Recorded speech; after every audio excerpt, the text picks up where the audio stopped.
What's going on YouTube? It's your boy Coach Rob 619 back with another video. Today this will be a short video. I just wanted to touch on this fragrance here. In one of my other videos, I think it was my top 10 entry to niche video, somebody asked me what would be a top list or top 5, top 10 list of oud fragrances.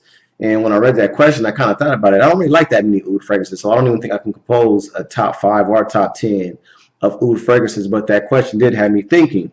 So I was looking through my collection and I seen an old decant that I probably had a couple years now, that I remember when I first tried it, I actually enjoyed it, and I told myself then this was the freshest oud fragrance that I've ever smelled. This is a great entry level to oud.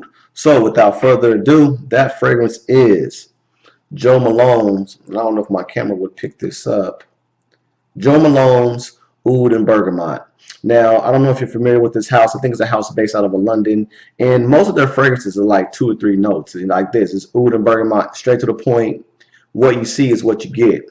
Now, when I first tried this fragrance, it reminded me of something else, and I'll get into that in a minute. That's why I stopped wearing it. But this is a great entry level to oud. It's the freshest oud that I ever came across. There may be others out there, but like I said, when I see oud, I kind of run from fragrances. I don't even really give a lot of oud fragrances a try, but if I like it, I think the majority of people will like it, because like I said, that's not my favorite note by far. But anyway, to get into what this smells like, this starts off, as it suggests, bergamot and oud. This starts off with a nice, clean bergamot smell, real fresh.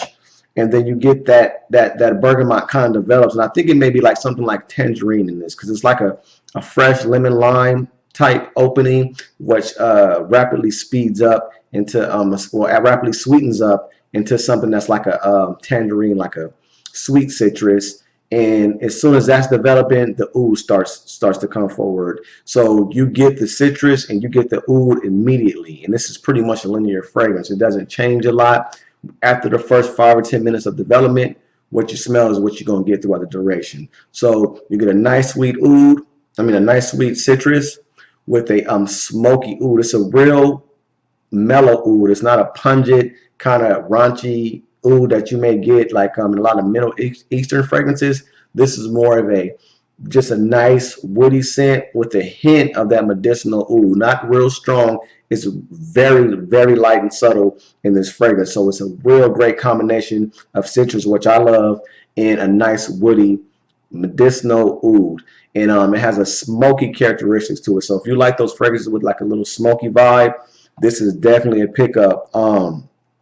Now this is a 30 ml sample. I probably used about 10 ml of it, testing it out. I didn't receive any compliments with this fragrance, but I didn't wear it that much. Usually this was something that I wore when I was just going to the grocery store, wearing around my house, just trying to see how it works outside, the projection, the performance, and what I think about the overall smell. Even though I didn't get any compliments, you'll definitely get compliments with this fragrance, and that goes right into what I was saying. It reminded me of. This smells, I'm not going to say it's not a clone, but this smells very close to a Ventus.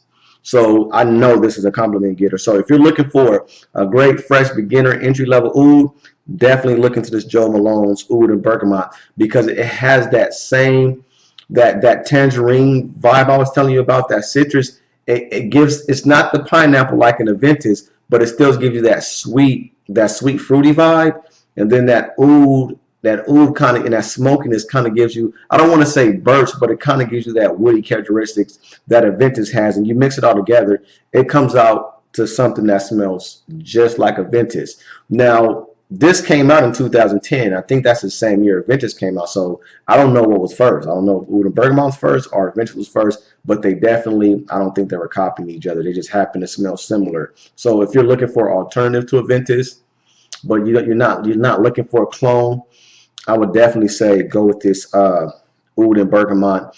And the price on this, I think it's about, for a 1.7 50 ml bottle, I think it's around 110, 120. And for a 100 ml bottles about 180, and you probably can find this at your local Neiman Marcus or Nordstrom's. They have the whole line at Nordstrom's here in San Diego, so that's where I was able to smell the rest of the line at. I don't even remember how I got this sample. I don't know if somebody sold it to me. I don't know if I bought it from one of the Facebook groups. I had it for some years now, so but I'm just getting around to it. But look into this, guys. If you're looking for entry level, fresh, clean oud fragrance, this would be it. And if I was to come up with a list, shoot, I don't even think I can name 5 that I like, but it probably would be this being number 1. Byredo's Oud Amorno would be in number 2. Tom Ford's Oud Wood. And that's about it. It's probably some other ones I'm missing, but off the top of my head.